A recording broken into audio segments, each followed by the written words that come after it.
રહ્યા છો Vadodara 24 hers news channel. હવે જોઈએ અગત્યના સમાચાર। એક બાજુ ઉનાળાની શરૂઆત થઈ ગઈ છે, રોડ રસ્તા સુમસાન થઈ રહ્યા છે, ત્યારે બીજી બાજુ વડોદરા શહેરના ફતેગંજ વિસ્તારમાં પીવાના પાણીની પાઇપલાઇનમાં ભંગાણ થતા પીવાનું પાણી ગટર દ્વારા વિશ્વામિત્રી નદીમાં જઈ રહ્યું છે।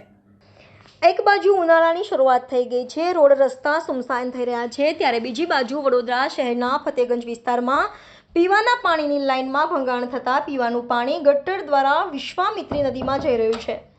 ત્યારે બીજી બાજુ વડોદરા શહેરના મુજમહુડા વિસ્તારમાં વિશ્વામિત્રી નદીના બ્રિજ નીચે પીવાના પાણીમાં લીકેજ થવાથી પીવાનું શુદ્ધ પાણી વિશ્વામિત્રી નદીમાં જઈ રહ્યું છે। વડોદરા મહાનગરપાલિકાના અધિકારીઓ અને કોન્ટ્રાક્ટરોની અણાવડતના કારણે વારંવાર એકને એક જગ્યાએ લીકેજ થાય છે અને પીવાના પાણી સીધા ગટર દ્વારા નદીઓમાં જઈ રહ્યા છે। બીજી બાજુ આજવા સરોવરમાં પીવાના પાણીના સ્ત્રોત ઘણા ઓછા છે, સાથે મહીસાગર નદીમાં પણ રેતી ખનનના કારણે મોટા ખાડા પડી ગયા હોય પીવાનું પાણી વડોદરા શહેરને ઉનાળામાં પૂરેપૂરું મળી શકે તેવું દેખાતું નથી। ત્યારે વડોદરા શહેરના મ્યુનિસિપલ કમિશનરને વિનંતી છે કે જ્યાં પણ પીવાના પાણીમાં લીકેજ થાય ત્યાં તાત્કાલિક પૂરવામાં આવે અને જે પણ કોન્ટ્રાક્ટર દ્વારા કામગીરી કરવામાં આવતી હોય તેવા કોન્ટ્રાક્ટર સામે કાર્યવાહી કરવામાં આવે। સાથે જનતાને પણ વિનંતી છે કે પીવાનું પાણી આડેધડ ગાડીઓ ધોવામાં કે અન્ય જગ્યાએ પીવાના પાણીનો બગાડ ન કરે તેવી સામાજિક કાર્યકર અતુલ ગામેચીએ માંગ કરી હતી। એક બાજુ ઉનાળો શરૂઆત થઈ ગઈ છે, રોડ રસ્તા પર લોકો અવરજવર ઓછી થઈ ગઈ છે,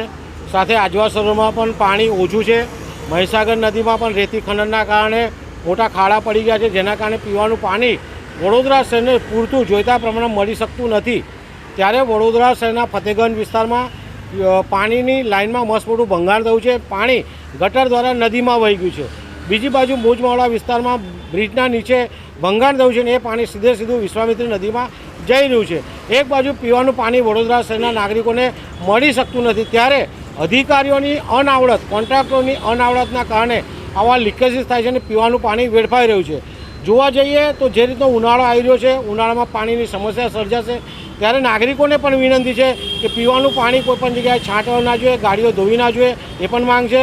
સાથે વડોદરા શહેરના મ્યુનિસિપલ કમિશનર, મેયર સાહેબને વિનંતી છે કે જ્યાં પણ પાણી લીકેજીસ થતા હોય જેના માટે જે કોન્ટ્રાક્ટર જવાબદાર હોય એની સામે તાત્કાલિક કાર્યવાહી કરે અને પીવાના પાણીનો બચાવ કરે તેવી અમારી માંગ છે।